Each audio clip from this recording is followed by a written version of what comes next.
Well, welcome. I'm so happy to be here. This is a great thing for me to come out to Wisconsin because my partner loves cheese, and so I'm hoping to bring some home. Martha was so sweet to invite me to come here, and I'm so happy to be here.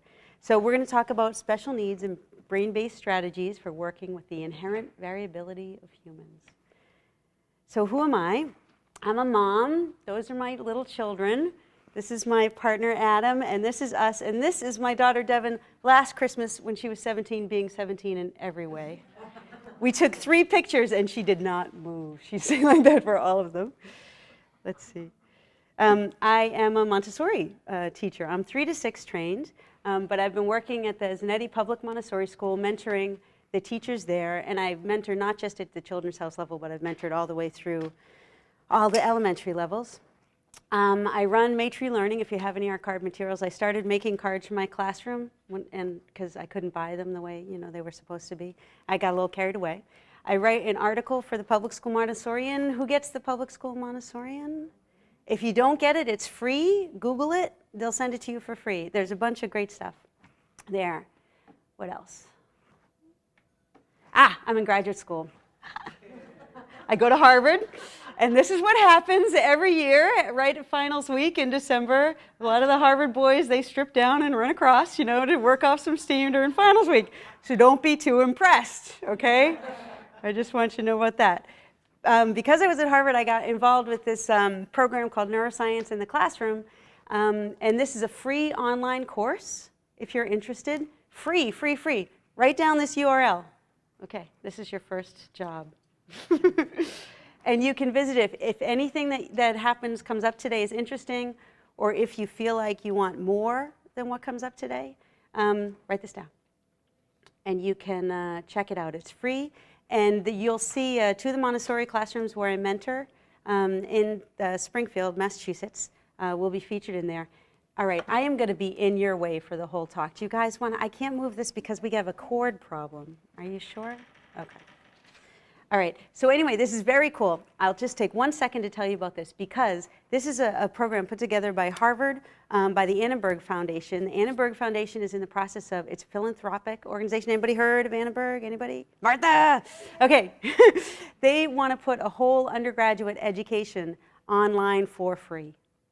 And this is one of the courses that they offer toward that end. And so they reach out to the leading institutions around the world to present on the topics. And so they reached out to Harvard for this. I happened to be in the classroom of the guy and in the lab at the right moment. And by accident, I'm in the lab. All right, I had this question about the eye. So my professor sends me this guy over at the Harvard Smithsonian Center for Astrophysics, right? I'm like, astrophysics. All right, so I go, I talk to his name's Matt Schnaps. And I talk to him, and he's like, oh, you're a teacher. And I'm like, yeah. He goes, I have this advisory panel, and I don't have any teachers on it, and it's for a course that's for teachers, so you should really be on the advisory panel. Okay, so now again, don't be impressed. I was just accidentally in the room. Okay, so then like 2 weeks later, I'm on the advisory panel. The only teacher on the advisory panel, Montessori teacher. Isn't that cool? Very cool. So this is a strong Montessori voice in this course. Okay, I am the teaching assistant at Harvard in their Mind, Brain, Health, and Education course. I'm tired, okay? I have a lot to do. If you're interested, that is also an online option course. This semester it's too late, but you could try it next year if you're interested in these topics. And I'm a research assistant on the neurodevelopmental toolkit that's being developed for the Administration for Children and Families. Anybody have children involved with your Department of Social Services in your classrooms? Anybody? You probably have a different name, Martha. What's your name for, is it? It can be DCFS. DCFS. Anybody, children in the child welfare system? Anybody? A couple. This is a program to present neurodevelopmental education. All right, so kids, the parents have a little trouble. They have substance abuse, they're abusive, whatever. The kids get removed from the families, right? Right away, the children have changed their developmental trajectory, okay?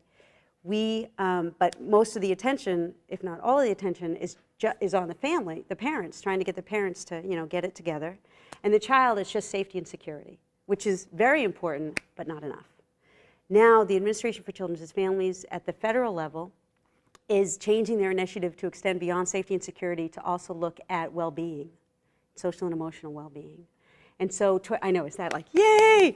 And so towards that end, they've reached out to a professor I work with and at Harvard, and she and I are working on developing this neurodevelopmental toolkit to teach everybody involved with child welfare about the stuff I'm going to talk to you about today and a heck of a lot more. Because there's actually research that if you teach people about the brain, they get smarter. So we're going to try and do that. And it's also for the children. It's not just for the grown-ups. It's specifically designed for the kids too. If you want to be involved with this at all, oops, wrong way, then there is a sign-up that I have. And if you're interested, I'll pass it around. You can sign up, and we're going to do a needs analysis. I'll start over here, which means we'll have a survey that we send out to people who are involved in any way with children in this capacity so that they can give us feedback on what they need to make sure we're accurate. Okay. Now, I've spoken with most of you, but I'm going to just review to make sure I got my numbers straight. Can you stand up if you work with anybody infant, toddler? Stand up. Thank you very much. Look around, infant, toddler. Baby questions, she's the one to ask, okay? All right, thank you very much. You're courageous. Primary teachers. Primary, we have 3 to 6. 3 to 6. Thank you very much. And elementary, 6 to 9, ages 6 to 9. 6 to 9. Okay, look at you guys all together, okay. And thank you very much. And 9 to 12, anybody upper elementary? Upper elementary, thank you very much. Any adolescent? And administrators. It's very important to stand up if your knees allow you to. And I'll explain this. You'll learn about why. Okay, thank you. I appreciate it. Okay, anybody I missed? Parents or just interested? Anybody I missed? Okay.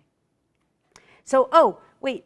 So these are the topics that I had planned for today, and I've been working with Martha to get the things right for you guys. But I want to hear about which ones of the 3 that I have listed there, which are the most, do you think, interesting to you? ADHD, autism, dyslexia. If you think ADHD, raise your hand. We have 3. Okay, autism and dyslexia. There's like a total split. Okay.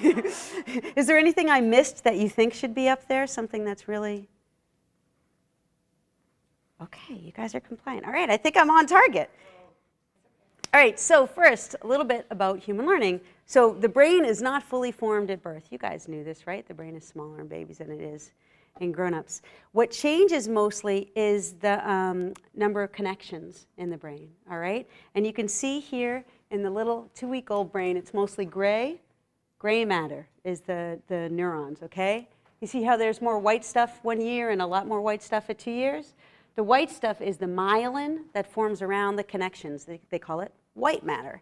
And the reason myelin is like a fat, okay? It sits around the nerves, it insulates it. Do you guys know what myelin is? You're good with myelin?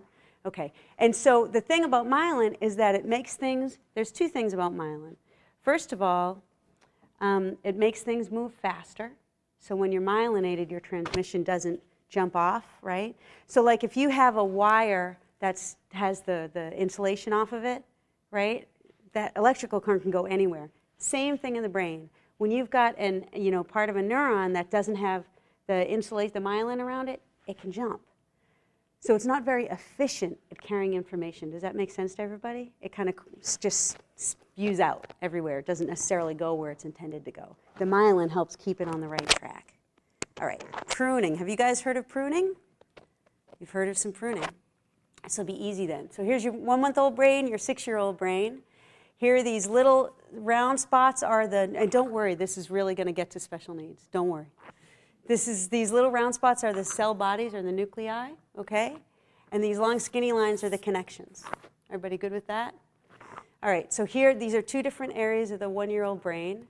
And then over here, this is the 6-year-old brain. Do you see that there's about the same number of little black circles in both? Same number of nuclei, but what's different?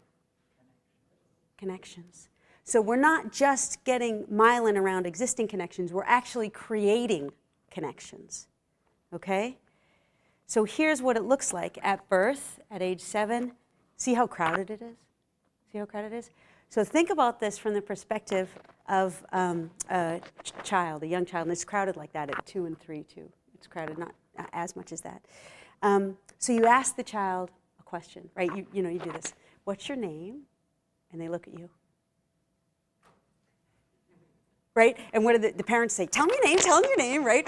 Or else or they say the name for the child, right? Well, why the pause? What's happening?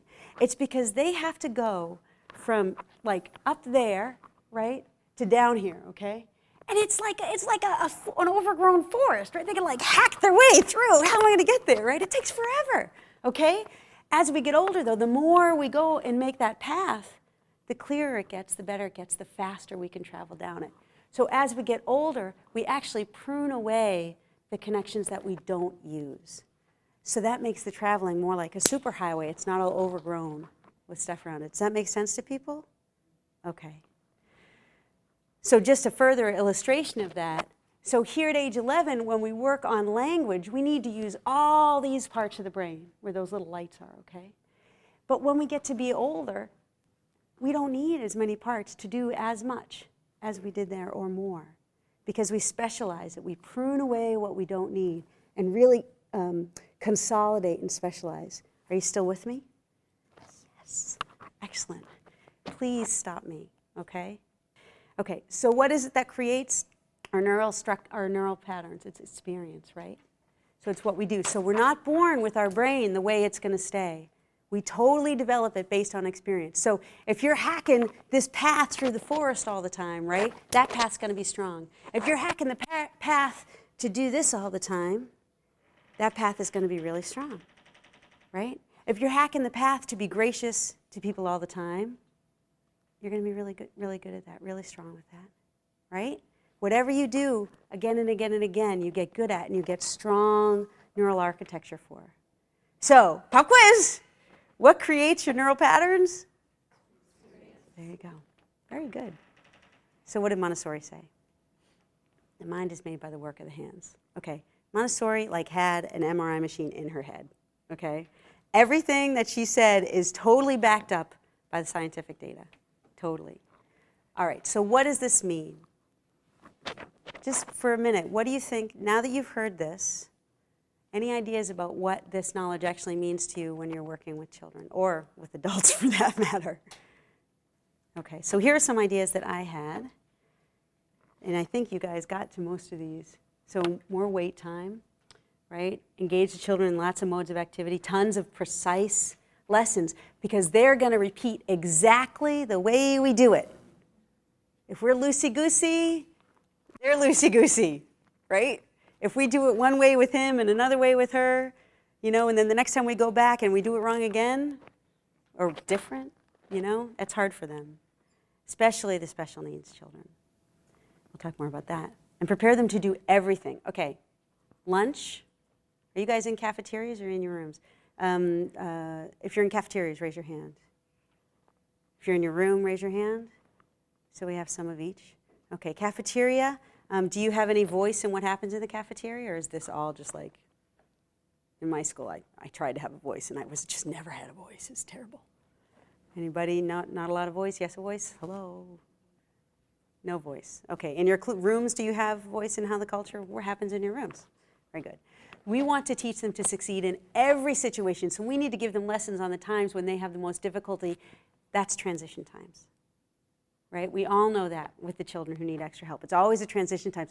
So we have to give lessons on how to line up again and again and again and again. Not when it's time to line up, but during the work period. How to, manage your belongings. Where do you put your lunchbox to unpack it?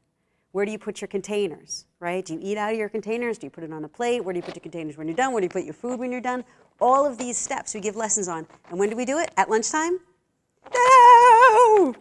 No, in the work period, so that they're prepared when lunchtime comes. Does that make sense to everybody? Okay, and always allow for immediate practice. That means our lessons have to be short. Sometimes the lessons, are longer because they're complicated math materials or whatnot. But most of our lessons are discrete and short lessons because we're building on the last thing we did. When we find that our lessons are getting long, we probably notice that really we didn't give the first 2 lessons and we're skipping to the third one. Does that resonate with anybody? I know I've done it because you're like, oh, he's ready. And then you're like, oh, God. And you did it too fast. And then they don't repeat, right? Keep the lessons short so that they can get their hands on it quick. Do the tiny incremental pieces. I'll have a turn. You can have a turn. And inspire repetition. We're going to talk more about inspiration. And no busy work. Do you guys know what busy work is? Busy work is sometimes assigned by us, and it's sometimes chosen by the kids. Usually they'll choose busy work if there's a culture in a classroom of getting in trouble if they're not doing something. Not that that happens in any of your class. That happens in the classrooms in the other room. Yeah, and so they'll choose something that they can just kind of get away with, you know, so they can look busy and not really engage in it. Not helpful. So we have to inspire them to the work that they actually need, right? Inspire, not require. All right, so here's a little bit on sensitive periods.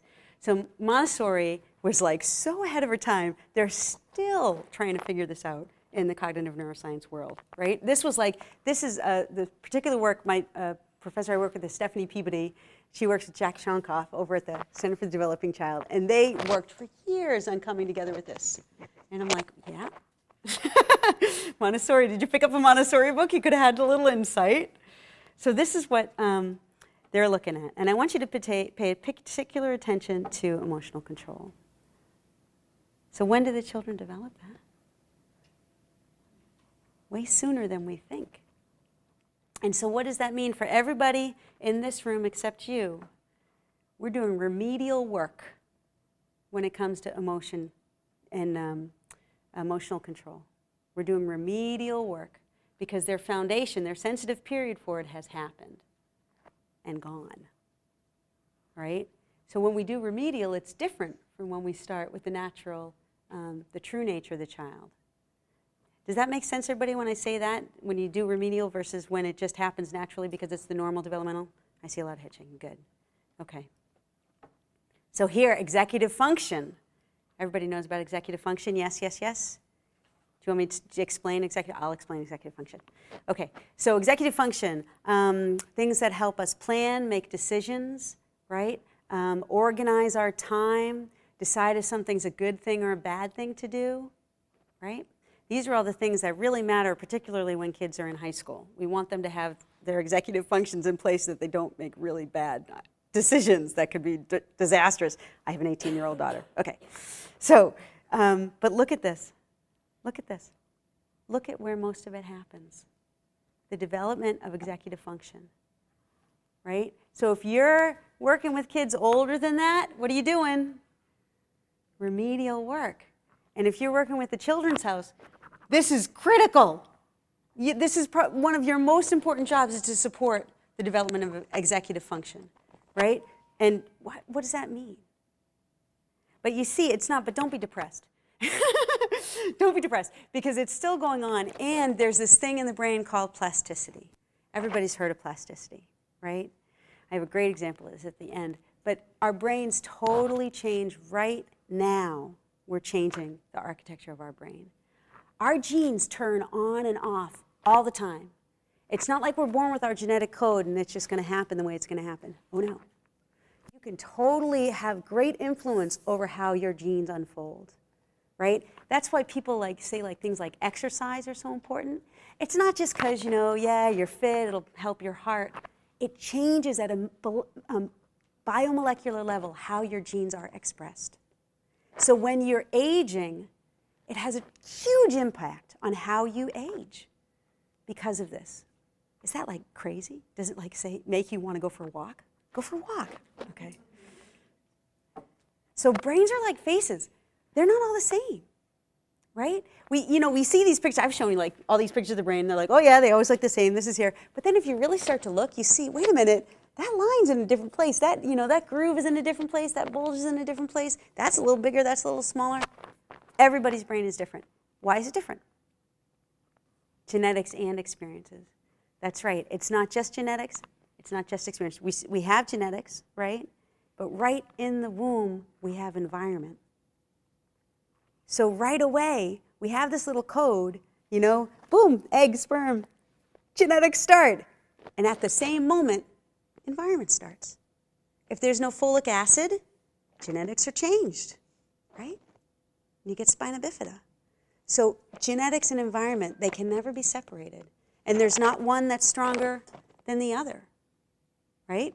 So that means we have tremendous opportunity to influence these children and ourselves and how our trajectories continue to go, what happens with our brain structure. All right, so variability, right? So that's why we're all different, right? So bell curve. You guys familiar with this or not? I was kind of not so familiar with it. I had to take statistics. I hated statistics. Anybody good at statistics? Oh God, I'm going to call you. Some people get it, and for me, it's a real struggle. Okay, so here, this part I got though.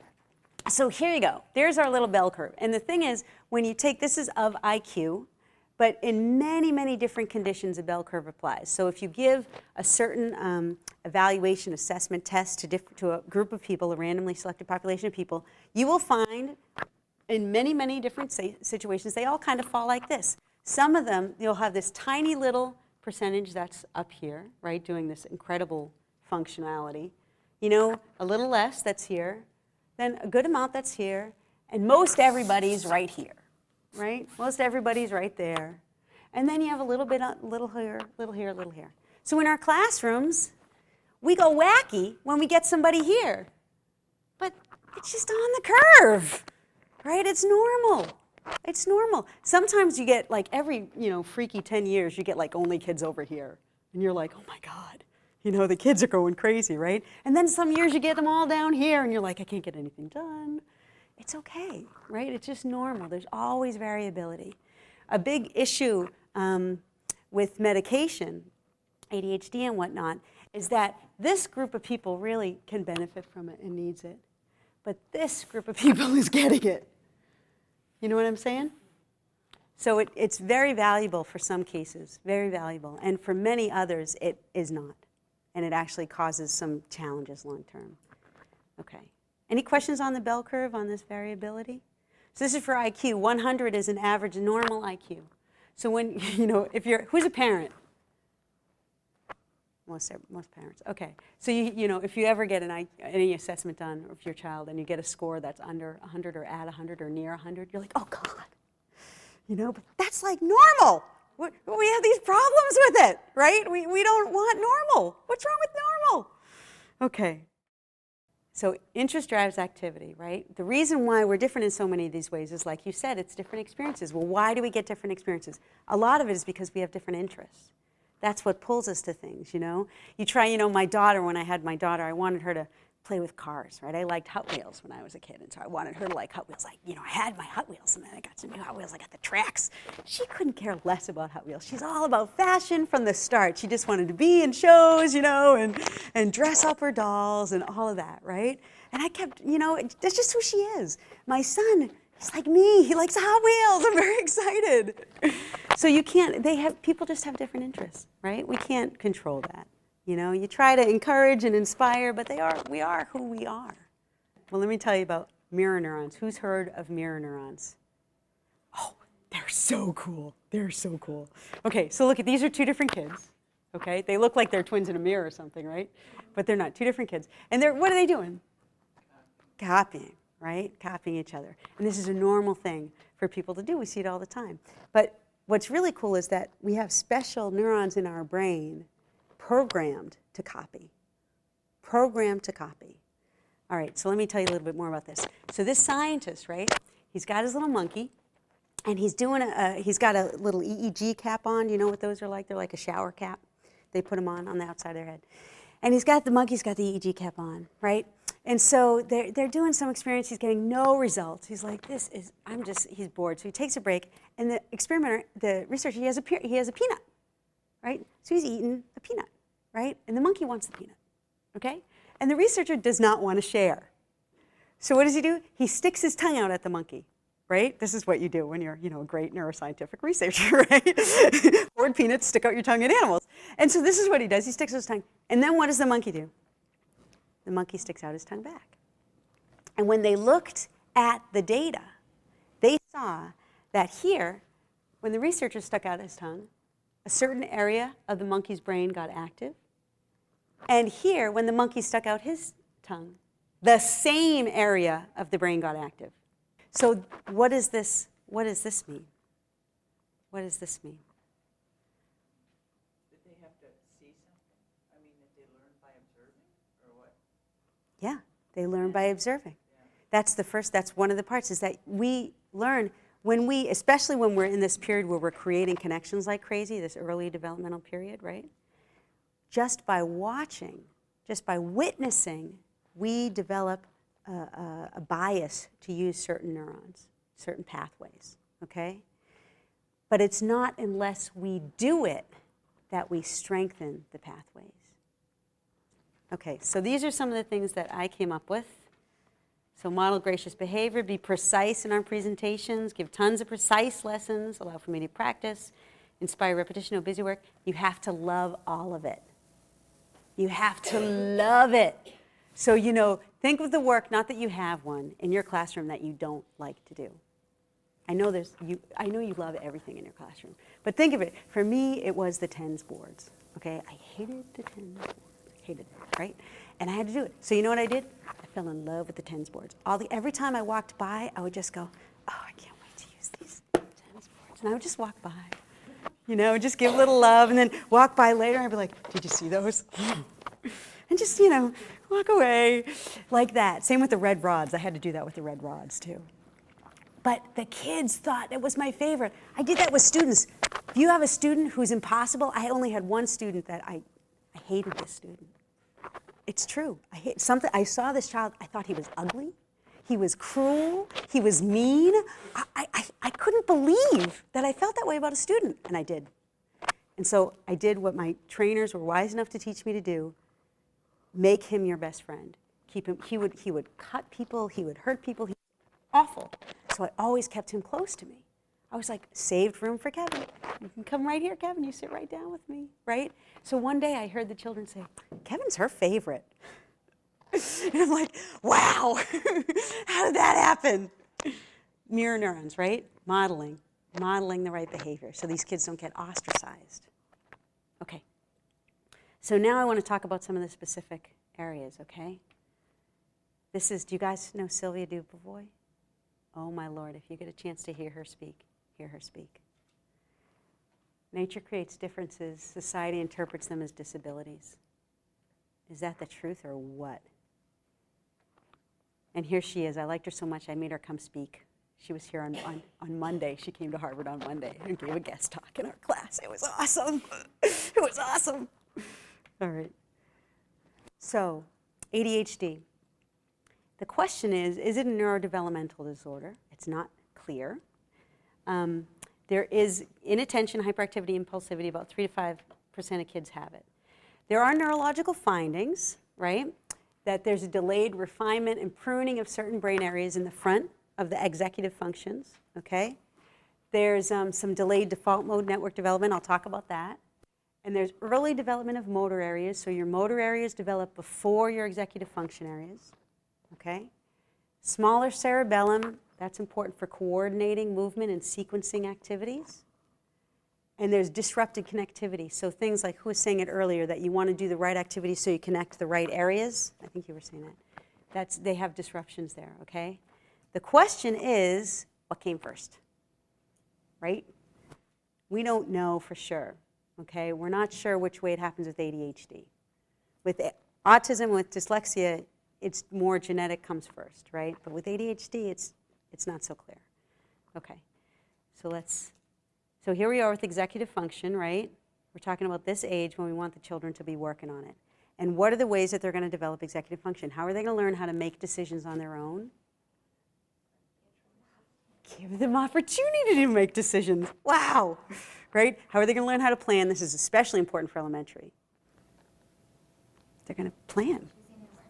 Choosing their work. But what about going out? Do you guys get to go out? Not so much maybe in the public schools. But going out on field trips, but it's not, it happens so often that it's not even like a field trip. It's just like you never know if the class is going to be in the room or not, right? In some schools, because the kids get an idea and they figure out and plan it and schedule it and go and do it. Greg McDonald tells a story. He's a trainer, elementary trainer. He tells a story about how he got on the subway. The kids planned this trip, right? They got on the subway together, and he Watch them miss their stop. He didn't say anything. They're there. There's the stop. They're all chatty, chatty, chatty. 2 stops later. Oh my gosh, we missed our stop. So they had to, so the whole, they go around, get back on, get back the other way. They had to figure that whole thing out. This is the time to make mistakes. They have a safe adult right there. They're not going to end up, in Hell's Kitchen. He's going to keep them on the right place, But they can make the mistake in a supported, safe environment. And making that mistake is essential. Essential. So will you write down, let them make mistakes? Let them plan, let them make mistakes, or something like that. Thank you, Nancy. Here are typical self-regulation rates in children. So you can see that this is young children under age 3. So girls and boys, are they the same? No, it's not just, cultural. This is just a genetic biological difference in self-regulation. It's different. It's okay. It doesn't mean we're gender biased. This is just, we're different biological creatures. It's okay. Vocabulary and language skills help children regulate their behavior. Did you know that? Look at the difference here. So you've got kids who are in the 75th percentile for vocabulary versus kids in the 25th percentile for vocabulary. How many people have kids who receive free reduced price lunches at their school? How many have a lot of kids who receive free and reduced price lunches at their schools? We had 65%. Anybody have 50% or more? 85. Yeah, you and I should have a conversation. Okay, so poverty matches vocabulary, okay? Vocabulary develops based on example, and in professional families, working class families, and welfare families, there is a dramatic difference in how vocabulary develops, all right? It doesn't sound like too many of you have this issue, so I'm going to go quickly through this. But the number of words, look at the difference in how many words these children have by the age of 3. This doesn't stop at age 3. This pathway keeps going and stretches further out with these orange guys staying low. It's crazy. And so what does that mean for self-regulation? Right? Language helps children self-regulate. Okay, so what is the implication? What are the implications of this? Get ready to write. You ready to write? What does this mean? So here's some that I came up with.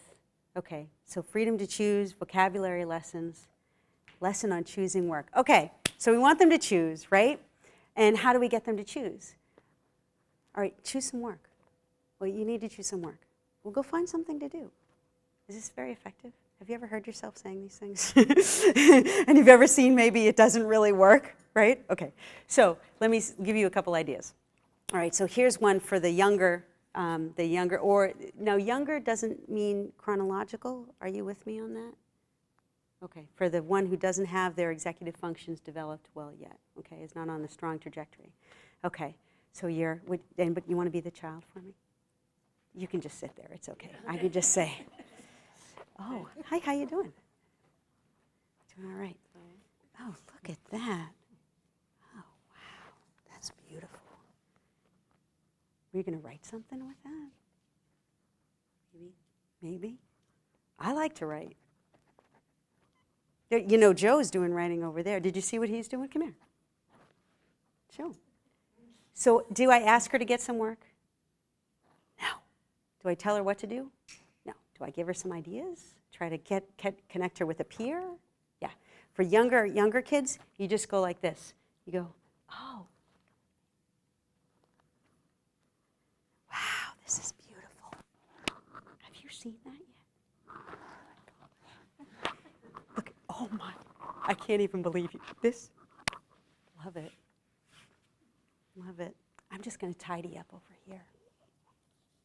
Or you like to tidy? I could give you a lesson on how to tidy. So, verbally, you don't try to tell them what to do.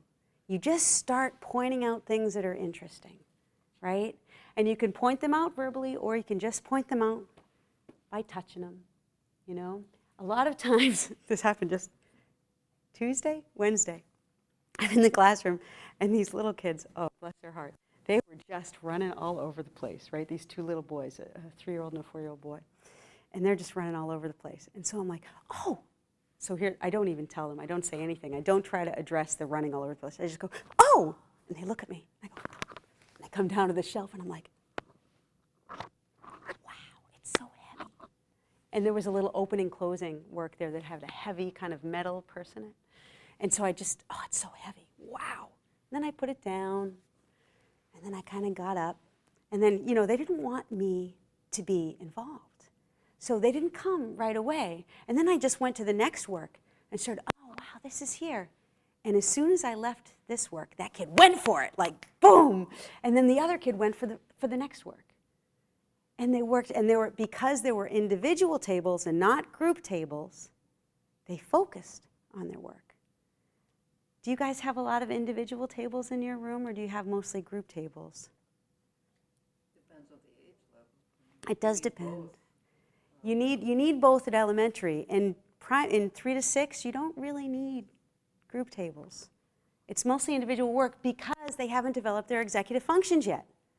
So they don't have the capacity necessarily to manage all these different tasks at the same time. So working at individual work is more what their brain is designed to do, right? And then they can actually focus and engage. They're not pulled away by the distraction of the other children. What do you guys think about that? Is that totally radical, or is that okay? I see a lot of people shaking, but I also see a lot of people going, oh my God, I have all group tables in my room. I was going to do this, but I'm going to skip it. All right, the other thing that happens in ADHD is that the motor cortex seems to develop before the frontal lobe, before the executive functions. So what does that tell you right there? They're running. They do it, that's right, exactly. And it's not their fault, it's the way they're wired, okay? This is the way they are. This is how it happens, all right? So what's wrong with that? Nothing. What's wrong with us not letting that be? It's okay that it's that way. We need to allow the structure of the environment to have room for that.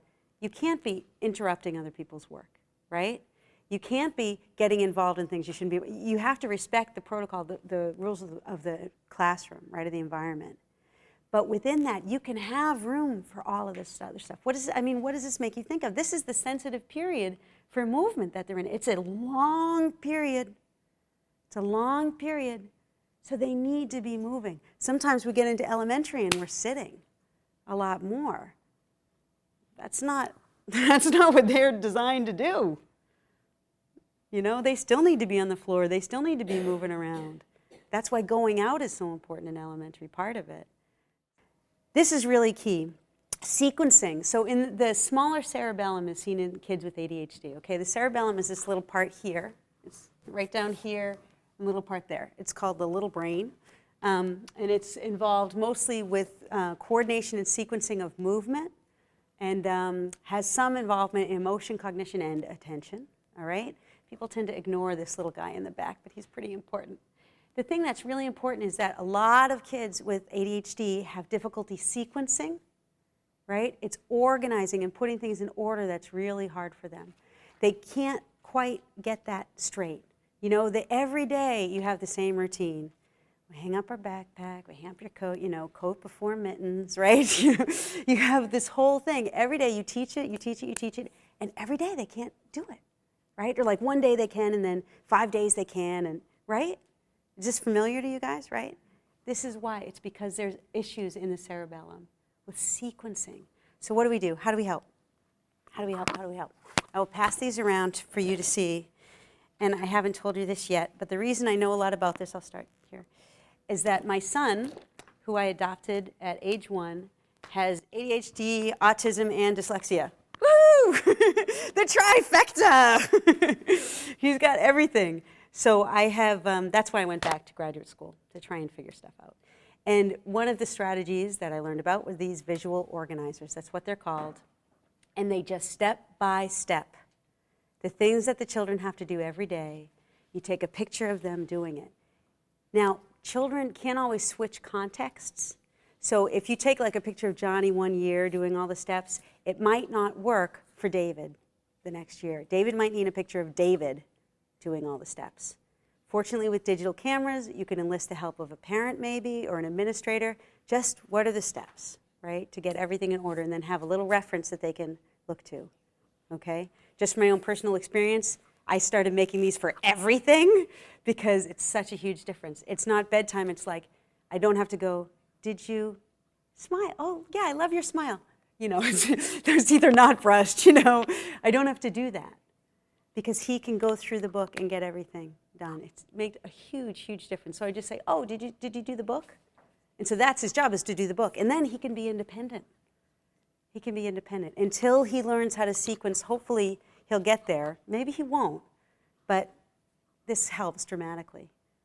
Okay, so that's, I gave it away. I already gave it away. And gross motor things, visual organizers. Extra lessons on sequencing and ordering. Great lesson, great lesson. Take out table scrubbing. Put it back. Take it out, put it in order on the rug or on the table, however you do it, put it back. Take it out, put it back. Do this with any of your complicated activities. Just practice taking them out, putting them in sequence, right? Because I know we always put them in order, right? Everybody in this room always puts their things from left to right, top to bottom when they lay out their materials, right? I know.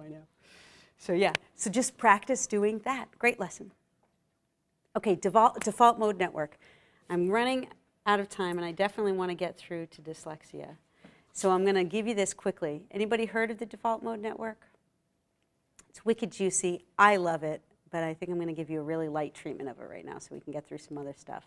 I'll just say that the activity in the default mode, when we're not paying attention, it's a part of our brain that gets more active when we're having downtime, when we're having processing time.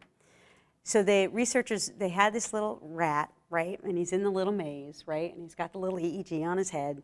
And he goes over to point A, right, in the corner, and the little area in his head, you know, gets active. Point B, different area gets active. Point C, different area gets active. Point D, he stops, he scratches, he sniffs. Points A, B, C, and D get active. So what just happened? Reviewing it. It's in the pause. It's in the pause that we recreate, that we replay the order of events. Okay? This is why downtime is so important. This is why processing time is so important. And that's when the default mode gets strengthened, is in that reflective time. So here's a pop quiz question for you. Is the default mode network, DMN, default mode network, is it active or inactive in this picture? Active, yes, everybody gets an A. You're on the 1% of the bell curve.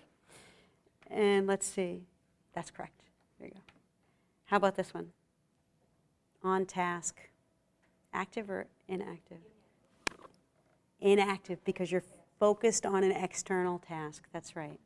That's right. Let's see. Suppressed. That's right. So here's what's really interesting about this. When we have internal self-focus, right, this helps us have better external focus. Go figure. When we have a stronger ability to turn in and reflect, directed self-reflection, right, we get better able to focus ourselves externally on tasks. The better we can switch on and off that ability, right? So we pause, we consider, and then we go back in, right? We turn it on, we turn it off. We focus, reflect, okay? The better we can toggle it, the more organized our mind gets. The more organized our mind gets, we have better performance, and our cognition improves. So toggling on and off is really important, stepping in and out of that self-reflective kind of a state. Does that make sense? Okay, this is terrifying.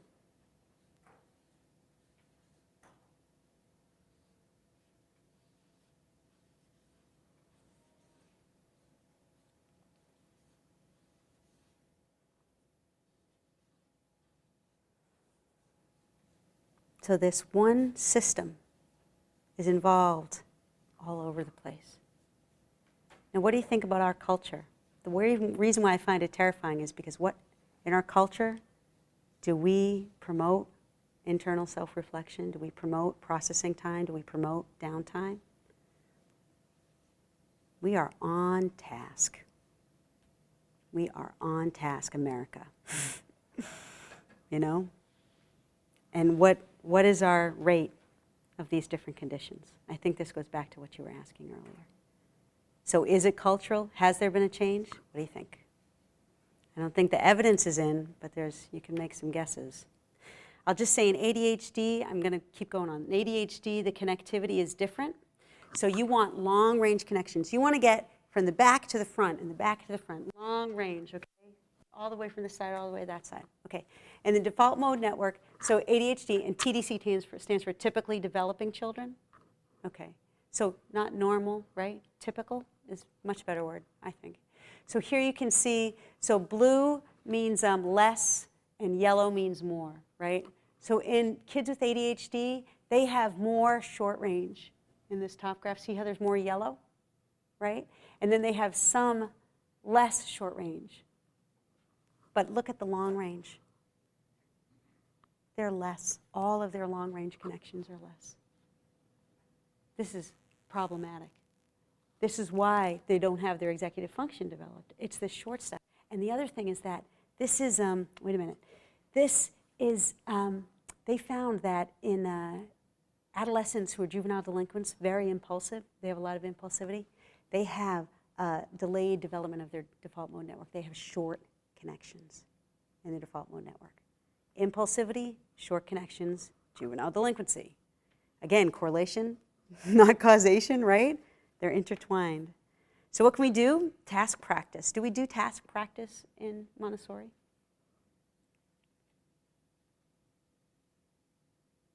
All day long.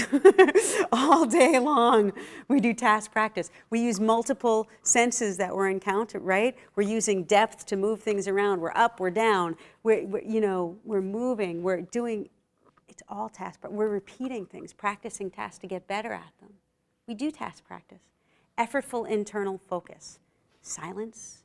Anybody have silence work in their classroom?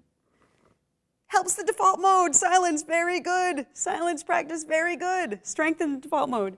And then constructive internal reflection. Pause. Give them the metacognitive, those words, what am I thinking right now? Right? What does this mean to me? Teach them how to pause and self-reflect. All right. So what does it mean? We're going to be patient. Give them practice. Give them processing time. Do you guys have to give homework? Not too much? Good. Homework, bad for the default mode. Lots of external, if they have too many stressors, too many things that they always have to do outside of school time, they get no downtime. They need downtime. So really be careful with homework if you ever assign it. Make it like relevant to the home. Like find out what your grandfather did when he was a boy, that kind of homework. Okay. It's often misdiagnosed. Sleep is huge with ADHD. Convergence insufficiency, if you're interested in the eyes, this is a condition with the eye which is easily, my son also has convergence insufficiency. It's not clear whether he has ADHD separate from convergence insufficiency. It's a condition of the eyes where the eyes can't focus at near, and so they kind of pull away. I can give you more, if you email me and you're interested, I can give you more information on that. And I wrote an article on it in the Public School Montessorian, so you can read more there. Abuse and trauma, thyroidism, lead poisoning. These are all things, right? These are some of the treatments. I'm not going to go into those. And then we're going to step on to autism. Before we go to autism, any quick questions on ADHD? Anything burning? Okay. So with ADHD, there is a question of which comes first, right? Is it the genetics that are driving it, or is it our culture that's driving it? Okay? It's not clear. We don't know yet. But we know that there are things that we can do to help. Okay? With autism, it is a genetically based condition. But again, genetics and environment, right? You can't separate them out. So there's tons that we can do to influence the trajectory. There's tons that we can do. The characteristics, impaired socialization. Anybody have an autistic child in their class? 1, 2, 3, 4, 5. Are they Asperger's or are they more profound? PDD-NOS, okay. And nonverbal. So yours is more profound. But you guys are more Asperger's. Okay. No more Asperger's in the DSM-4, just so you know, it's all autism from now on. It doesn't mean they're not diagnosed, they're just on the spectrum. They're on the spectrum, it's not going there. So it's common, and it's often combined with ADHD. They go hand in hand, and when we talk about the brain, you'll see why. So it's a disorder of social intuition. They don't understand that other people think differently from them, right? So when you think about those students, they can't take in your perspective. They have what they're thinking, and they don't understand that it's not the same for other people. So when someone behaves in a way that they don't expect, they get upset. They do the perseverative behaviors. They flap, they whir, they spin, right? That's how they try to cope, because it's not what they expect. Okay. But they compensate. Every child with autism learns how to compensate for these things that are innate in them. Sometimes they compensate effectively, sometimes not so much, right? When they're more profound, it's much harder. But they do compensate, and we might not even notice how much they've already compensated for these neurological deficits. It's amazing. They recruit entirely different areas of their brain to do the things that they can't do. Very cool research if you're interested in. So some of the key findings: their visual processing is atypical, the reticular activating system is atypical, and that's where sensorial processing comes up through that. I'll talk about that. Corpus callosum is connecting the two sides of the hemispheres. That's smaller, and the default mode network, there it is again, ladies and gentlemen, doesn't toggle on and off well. They tend to stay more active in the default mode. They stay in the self-reflective state, and they can't step out, right? Makes sense, huh? Makes sense. All right, look at this. There's 2 pictures in here. I'm like, I can't believe I'm going to put these in. I find them a little disturbing. There's part of the brain, specific parts on both sides of the brain called the fusiform face area that helps us recognize faces. When we process visual information, that's where we put all the little lines and circles and shades that we've seen. We put them together into face shape. And it happens only in these 2 little areas of the brain, right? Same spot on the left and the right side, called the fusiform face area. In autism, there is evidence that that area is not working properly. Now, it's unclear, this evidence, because when they try to measure it, kids with autism look away. So it's unclear if they're actually able to get the data, right? Because they don't want to look at these faces, and you can't, force them. So it's unclear, but there's some suggestion, and there's a lot of suggestion that this is at issue. So maybe, so they're not seeing the varying detail of faces, okay? They also, the amygdala, have you guys heard of the amygdala? This is part of our it's the limbic system. This is part of our fight or flight response, okay? And when we feel a threat, the amygdala gets active. When autistic kids see faces, their amygdala gets active. So they see a face and it's like, whoa. So there's my son. That's him at the orphanage in Kazakhstan. And he wouldn't make eye contact. And why are they looking away? Because it's scary. They look at a face and they're like, imagine if faces to you looked terrifying. Would you look at them? No. Another thing, reticular activating system in the brainstem, it's the part in blue, okay? Our sensory input all comes up here, and it's called the activating system because it gets activated when we have to get alert about something, right?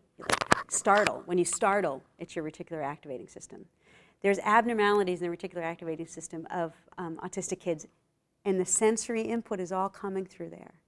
Now, this is not all clear, but there's a suggestion. You know how they have such difficulty with sensory input sometimes, your autistic children? That's why.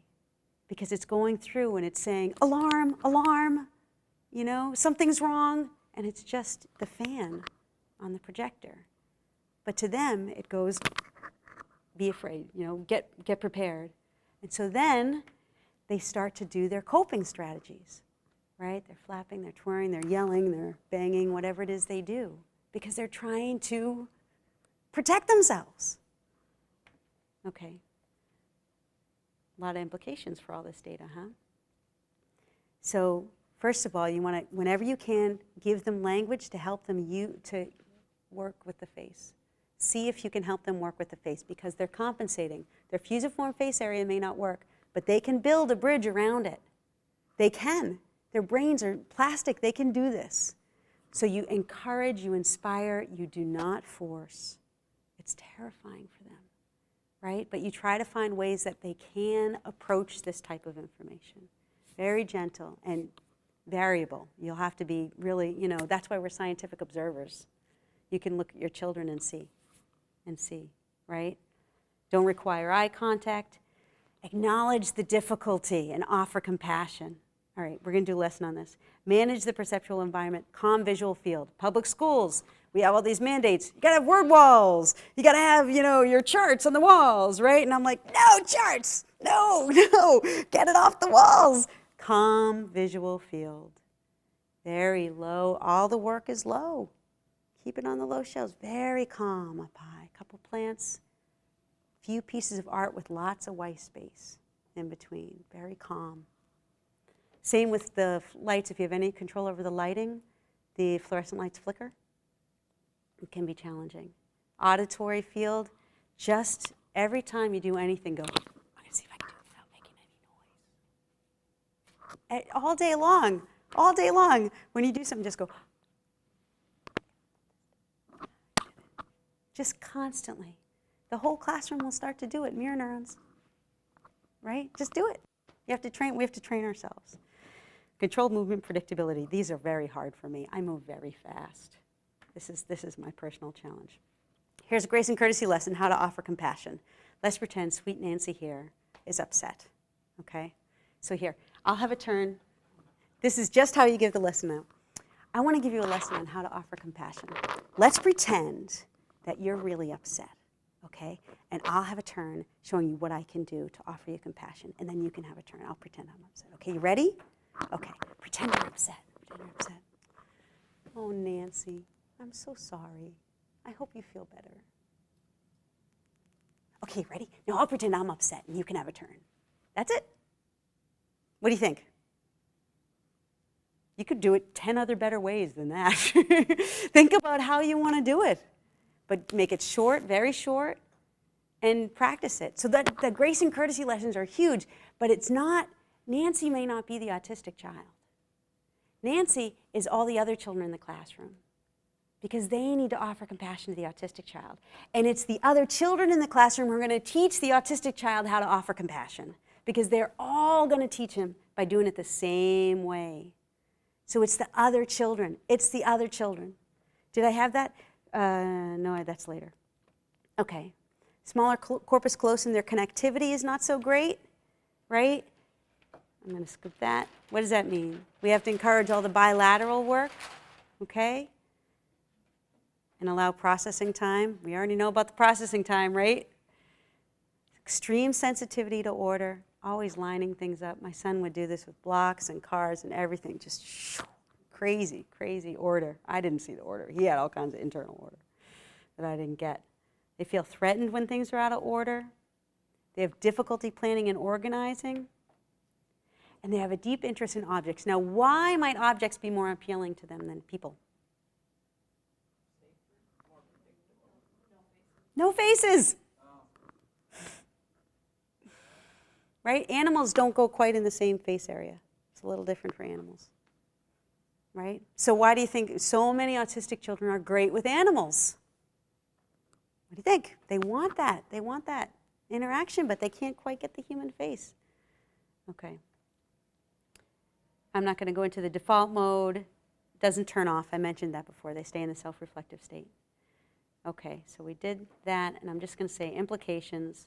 So we have to be beyond precise when we have these children in our classroom because they need, their expectations are so firm. And when we stray, I mean, transition times, right? When do you guys have trouble?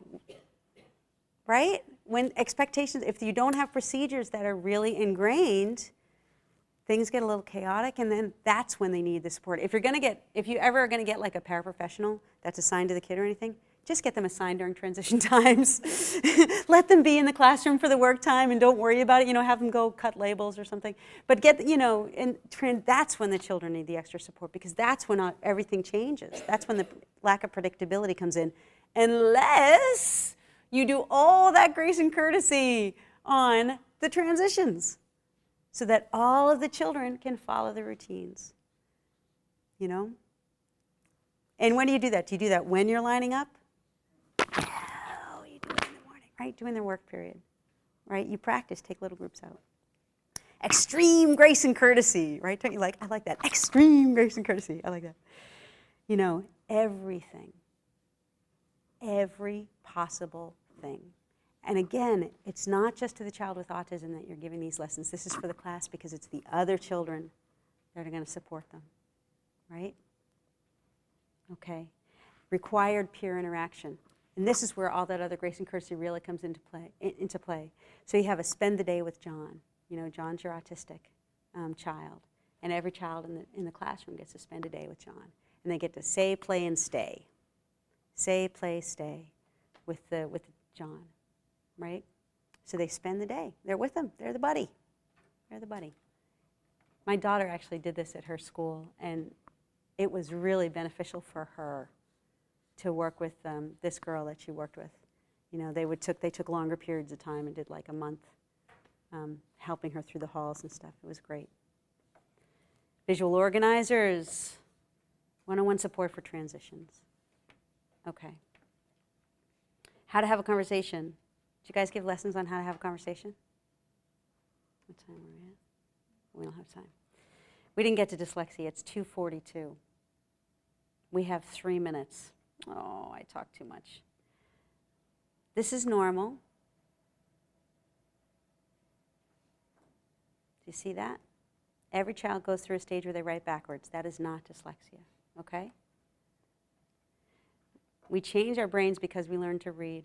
We're not designed for reading. I'm not going to go through the reading process. I can't do that.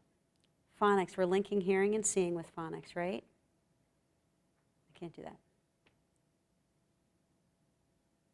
I just want to say that sound games are a big thing. Phonics, the part of the brain that deals with phonics can be compromised in people with dyslexia.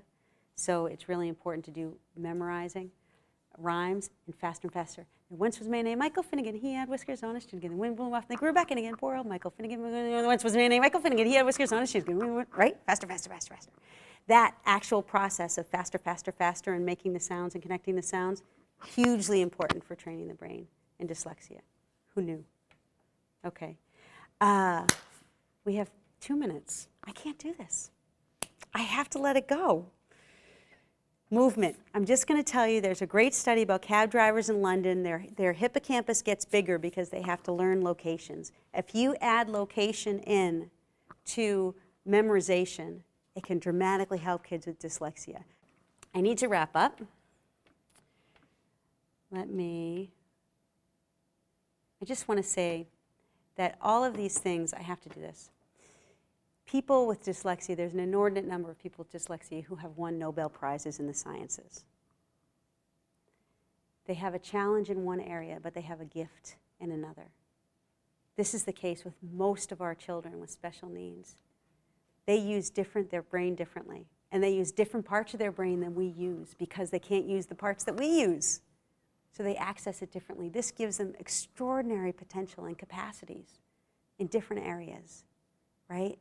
Why did all these people with dyslexia win the Nobel Prize? Because their eyes don't see the world the same way. But if they look at a field of stars, they can see patterns that we can't see. If they look at a readout from a deep space probe, they can see things that computers don't see. Their eyes have a wider peripheral field. So these things, artists have convergence and sufficiency. This is a picture of artists with convergence and sufficiency. Their eyes don't quite work the way you expect them to, but it gives them a different ability to see depth in 2 dimensions and to draw and recreate depth in 2 dimensions. I'm not going to do that. Let me just say this, and I'm ending on this. Inspiration. Oh, these were great things. There's Maria Montessori. She knew all about it. She got it, just like Darwin. She's better than an fMRI machine. And I just want to leave you with plasticity. This is a picture of a lesion in a girl's brain. She had a severe epilepsy. She had an injury, and this part of her brain had to be removed. This part in the back, this red part. You can see it's empty there. That's the part where language and reading happens. It's generally on the left side and not the right, okay? So what do you think? Is she going to be able to read? This is 4 when this happened. The big part of her brain is gone. At 11, this is where we typical people read. She just swapped it. She swapped it to the other hemisphere. Her brain did that. That's plasticity. You can lose a piece of your brain and still do normal things. If it can be that severe, we can definitely, our little habits and our little challenges, we can definitely overcome them. So that's what I wanted to say. Thank you.